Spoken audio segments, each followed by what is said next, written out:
Hey everyone, my name is Wedge. We had ourselves a Pro Tour this past weekend, Pro Tour Dragons at Tarkir in Brussels, Belgium. The format was standard, and we're here with the top 8 to take a look at what kinds of decks rose to the top of the top. Let's take control of the new meta, shall we? Ha! That joke will make more sense by the time we're done, I promise. Martin Dang came out on top of this Pro Tour with a red aggro deck running all of the 1-drops. Monastery Swift Spear, Zergo Bell Striker, Frenzied Goblin Lightning Berserker. The only creature that cost more than 1 mana was Goblin Rabblemaster, a card that hardly needs to justify its inclusion. Token producers like Dragon Fodder and Hordling Outburst make a potent combo with Foundry Street Denizen. There was a green splash and the expected playset of a Tarkir command, however the green splash also allowed for one Become Immense for late game gap closing power. Shota Yasuoka took second place with blue-black control. With this deck, the overall strategy is the same as before Dragons, but there's some new exciting tech in the deck. We've got 6 creatures, quite a lot for control, and all of them dragons. 3 were Icefall Regent, aka Dungeon Geist 2.0, and the other 3 were split between the 2 versions of Silumgar. The number of dragons in the deck also made Silumgar score in a solid playset addition, and 2 Foul Tongue Invocation showed up as well. It's my kind of control deck. Andre Strasky finished 3rd with Mono Green Devotion. This latest iteration of the deck does away with the likes of Genesis Hydra and Hornet Queen in favor of Surrak the Huntcaller and Dragon Lord Atarka. This deck uses a ton of mana and runs a full 12 mana creatures to support this, with playsets of Elvish Mystic, Sylvan Caryatid, and Rattleclaw Mystic. Naturally, Courser of Krufix is also a playset on this list to guarantee land drops.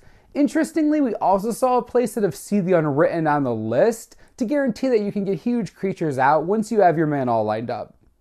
Adrian Sullivan ended the weekend in 4th place. His deck was the second of 3 variations on blue-black control we're looking at today. His list was more Planeswalker-centric, skipping creatures altogether in favor of Ashiok, Liliana, and a second Ugin. Sullivan respected the mix of dragon and non-dragon creatures in many players' decks by running only 1 Crux of Fate. Situations where there's a bunch of creatures that all have to go away were instead handled by a suite of other sweeping solutions.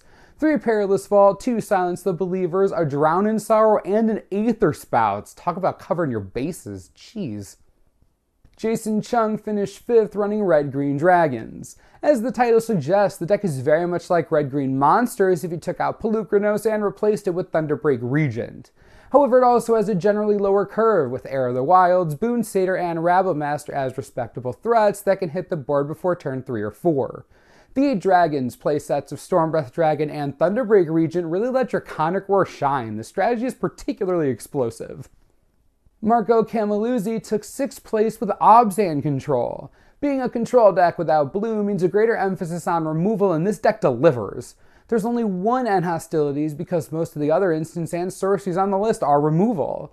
Obzan Charm, Bioblight, Hero's Downfall, Ultimate Price, Utter End. If you want to stretch, you could probably count Thoughtseize as well. Not technically removal, but really, isn't it even better to neutralize threats before they come online?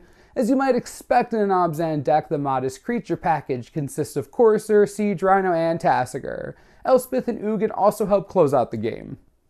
Thomas Hendricks landed in 7th with another Green Devotion variation. This version did use somewhat more traditional threats like Genesis Hydra and the one of Hornet Queen, though Dragon Lord Atarka was still present.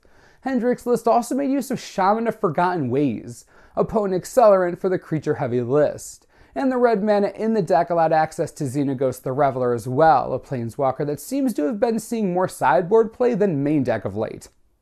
Finishing out our top 8 is Andrew Olschwager with the 3rd of the blue-black control variations. This deck was unique among the blue-black control lists we saw in the top 8, and that's the only one that used Anticipate, and a playset no less.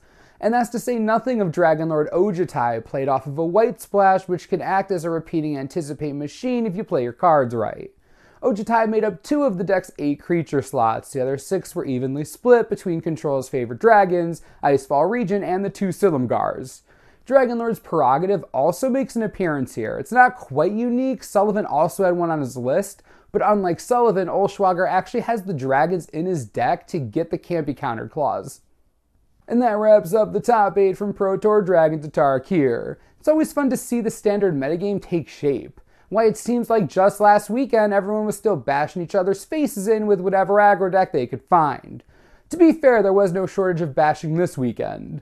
There were just a lot more control decks to balance it out. Anyways, there's a standard GP and Crackhound next weekend, so barring any last minute crises, we'll be here next week covering that. As always, subscribe for the latest and most reliable Magic the Gathering information you could ever need. This is the Manosaurus, I'm Wedge, thanks for watching, we'll see you next time.